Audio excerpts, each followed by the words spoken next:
If you want to insert memory card or microSD card into Motorola Moto G87, then in that case we need to take a look at the left side of the phone. And over here we should be able to find the SIM tray with the SIM tray hole right next to it. We want to use this hole, and to be precise we need to use the eject tool and put it into this hole over here. You should be able to find the SIM ejector inside the box of your phone. So then we're gonna put it into the phone just like that, and then just push it straight in with a bit of pressure to make the SIM tray slightly pop out. There we go.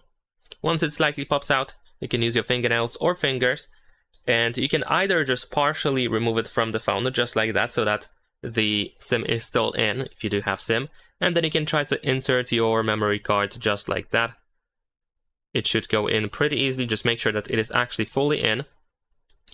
And if it's inconvenient for you, you can just completely, of course, remove the SIM tray from the phone, and then you can just insert the memory card. And then once it is in, and once you are sure that the memory card doesn't stick out, then you can just push it all the way in, just like that. And make sure that it is actually fully in, and the SIM tray should not stick out of the phone. Leave a like and subscribe.